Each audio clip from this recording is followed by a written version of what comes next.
First MCQ है कि it is stated that as the head master so will be the dash. तो ये एक कोटेशन है, ये एक सेइंग है एक एजुकेशनिस्ट की। उन्होंने कहा था कि as the head master so will be the school, कि जैसा हेड मास्टर होगा वैसा ही आपका स्कूल होगा। तो बी ऑप्शन इसका करेक्ट होगा। Headmaster as a supervisor should see that the instructions are given according to the needs of dash. देखें, हेडमास्टर एज ए सुपरवाइज़र उसको ये देखना चाहिए कि जो इंस्ट्रक्शंस हैं यानी बच्चों को किस तरह से पढ़ाया जा रहा है।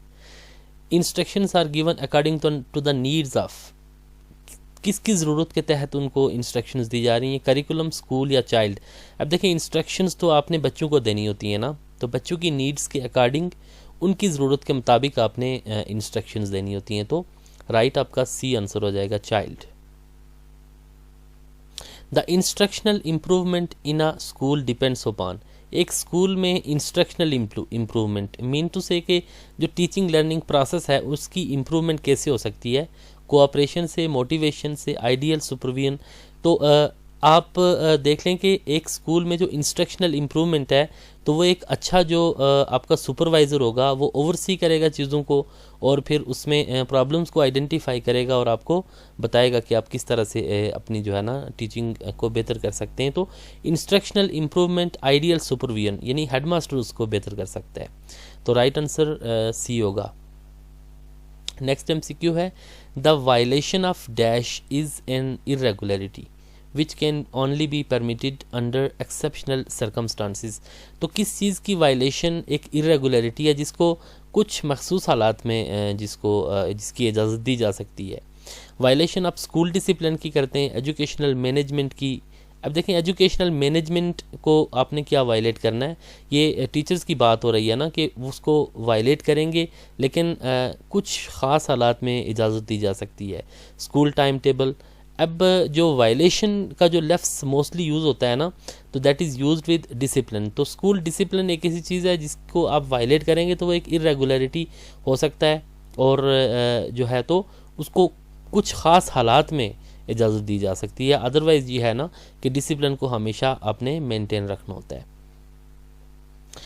A world whose dash are unreformed is an unreform world. एक ऐसी दुनिया जिसके क्या चीज़ अनरिफॉर्म्ड हो तो वो अनरिफॉर्म वर्ल्ड कहलाएगी। तो इंडिविजुअल्स, टीचर्स, स्कूल्स। तो ये भी एक कोटेशन है, H.G. वेल्स की ये कोटेशन है। उन्होंने कहा था कि एक ऐसा world whose schools are unreformed is an unreform world. तो ये चूँकि कोटेशन है तो उसने प्रॉपर ये वर्ड्स इस्तेमाल किए थे कि a world whose schools are unreform. तो ये इसलिए राइट आंसर जो है तो सी आ जाएगा। ये H.G. वेल्स एक एजुकेशनिस्ट हैं, उन्होंने ये उनकी ये कोटेशन है। 6 से 10 तक MCQs अब हम देखने जा रहे हैं। The basic system of school regards the child as the dash whose needs must be studied and understood, catered and fulfilled। तो बेसिक सिस्टम ऑफ स्कूल बच्चे को क्या समझता है, जिसकी ज़रूरियात को पूरा करना चाहिए, उसको समझना चाहिए।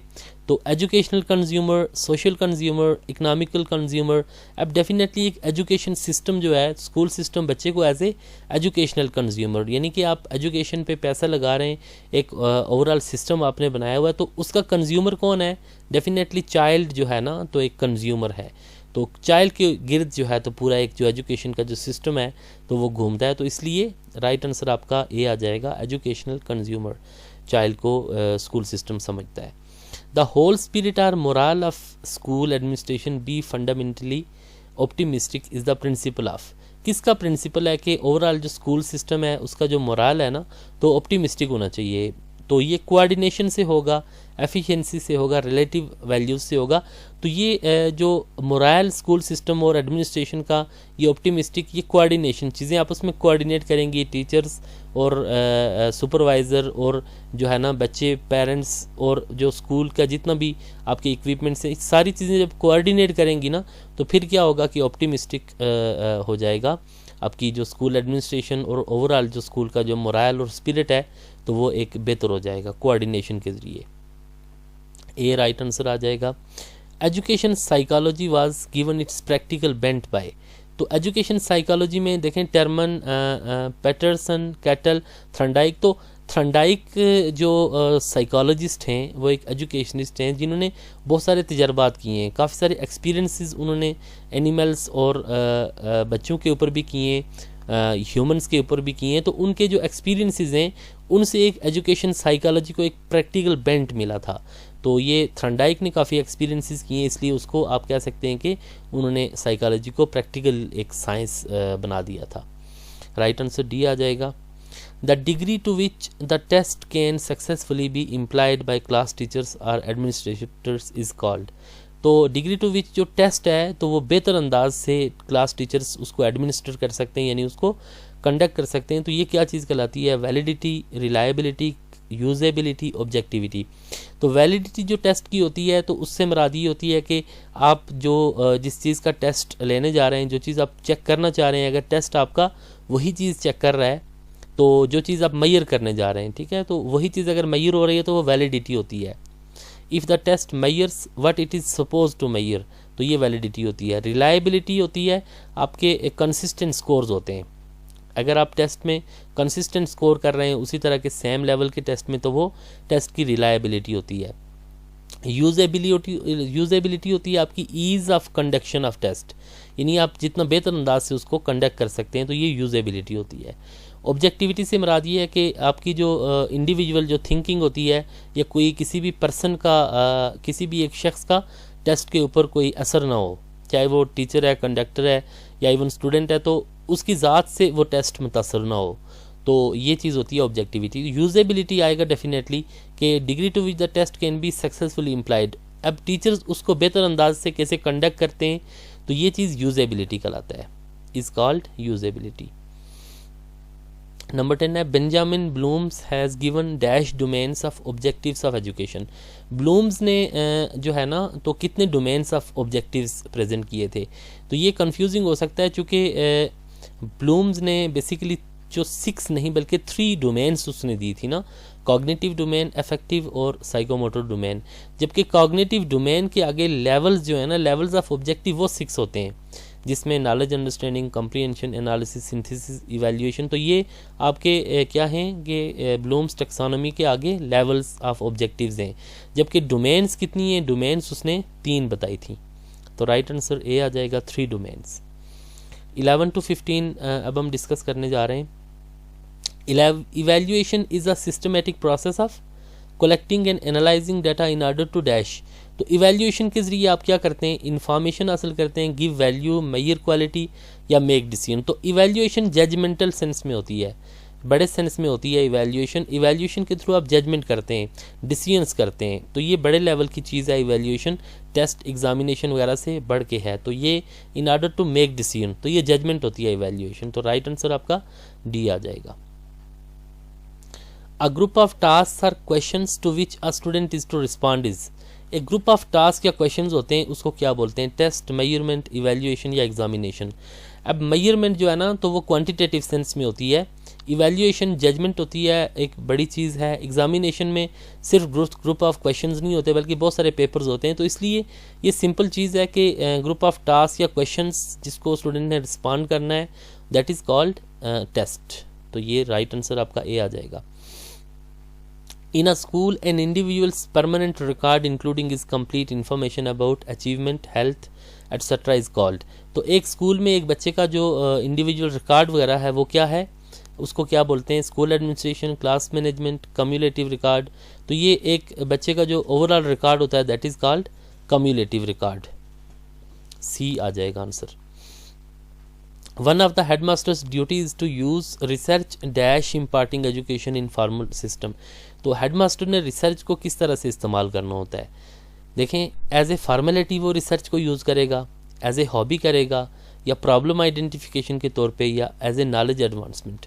अब देखें, हेडमास्टर का काम ये नहीं होता कि उधर बैठ के जो है तो फार्मेलिटी पूरी करता रहे या हॉबी करता रहे, बल्कि रिसर्च को वो प्रॉब्लम आइडेंटिफिकेशन के लिए यूज़ करेगा ताकि बेहतर तौर पे जो है ना नॉलेज और एजुकेशन इम्पार्ट की जा सके एक फॉर्मल स्कूल सिस्टम में। तो प्रॉब्लम आइडेंटिफिकेशन के लिए वो एक्शन रिसर्च करवाएगा भी और करेगा भी, तो उसका फिर आगे सलूशन भी तलाश किया जाएगा।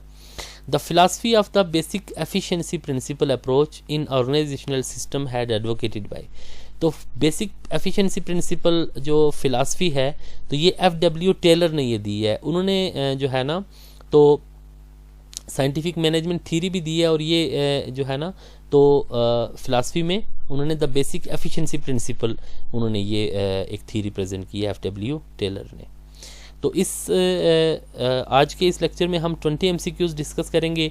अभी हम 16 से 20 तक डिस्कस करते हैं, तो और 20 से फर्दर जो है ना वो फिर नेक्स्ट लेक्चर में हम डिस्कस करेंगे। तो आप चैनल के साथ जुड़े रहिएगा, तो नेक्स्ट लेक्चर में आप अगले जो MCQs हैं 21 से 50 तक वो आपको मिल जाएंगे इंशाल्लाह। In a school system the efficiency of work is measured by supervision, cooperation, motivation in dash. School system में जो एफिशिएंसी ऑफ वर्क है ना उसको आप सुपरविजन, कोऑपरेशन, मोटिवेशन या किसके ज़रिए से आप उसको मेजर करते हैं? सर्विसेज ऑफ हेडमास्टर के ज़रिए, प्रोसीजर्स अडॉप्टेड, टाइम टेबल। अब देखें एफिशिएंसी ऑफ वर्क उसको आप डेफिनेटली मेजर करते हैं ना कि कितना बेहतर अंदाज से काम हो रहा है, सुपरवाइज़र मेजर करेगा ना।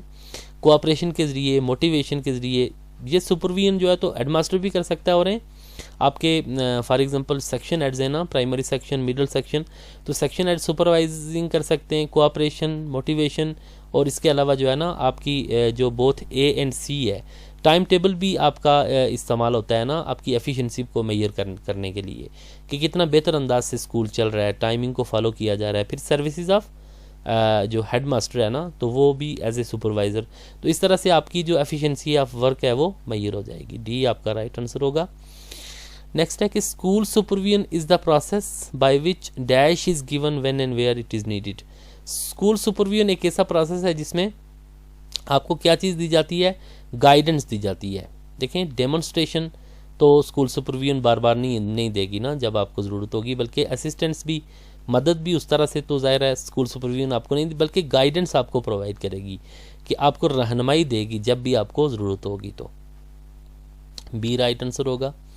Basically laissez faire type of school supervision is the theory in dash discipline.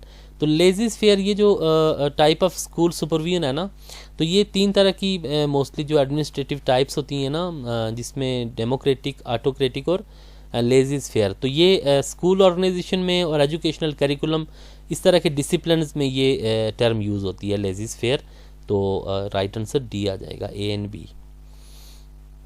One of the characteristics of coercive type of educational supervision, तो जैसे मैंने आपको बताया ना डेमोक्रेटिक होती है जिसमें कोऑपरेशन होती है, ऑटोक्रेटिक ये कोर्सिव होती है, सख्त होती है, इम्पोज्ड होती है, फोर्स्ड होती है। ठीक है, तो इसमें क्या होता है? इसमें सिर्फ लीडरशिप प्रमोट होती है, बस इसमें कोई क्वालिटी नहीं देखी जाती, टीचर्स को फ्री नहीं रखा जाता, बल्कि जो बॉस होता है ना वो ऑलवेज राइट होता है। तो ये क्या है आपका B आंसर हो जाएगा। ये जो है ना डिक्टेटरशिप की एक टाइप होती है, कोर्सिव या ऑटोक्रेटिक आप इसको बोल सकते हैं। लास्ट MCQ आज के लेक्चर का, dash is complete denial of supervisors role as a professional head in education. तो dash is denial of supervisors role as a professional head. अब देखिए लेजिस फेयर में क्या होता है कि सुपरवाइजर का role as a professional head जो है ना वो डिनाई कर दिया जाता है। ये नहीं देखा जाता कि सुपरवाइज़र जो है ना तो वो एक प्रोफेशनल हेड है तो वो कुछ इंस्ट्रक्शंस देगा, बेहतरी लाएगा, बल्कि इसमें लेजिस फेयर में जिसको जो मर्जी है वो करता रहता है, कोई किसी से कुछ भी नहीं पूछता। तो डेमोक्रेटिक में कोऑपरेशन होता है, मशावरत होती है, ऑटोक्रेटिक में बॉस इज़ ऑलवेज राइट होता है, और लेजिस फेयर में किसी से कुछ नहीं पूछा जाता। तो ये इस तरह की जो एडमिनिस्ट्रेशन होती है ना इसमें डिनाई किया जाता है, बिल्कुल ही उसका जो रोल होता है ना सुपरवाइज़र का वो होता ही नहीं है, तो सब अपनी मर्ज़ी करते हैं। तो ये था आज का लेक्चर, इसमें हमने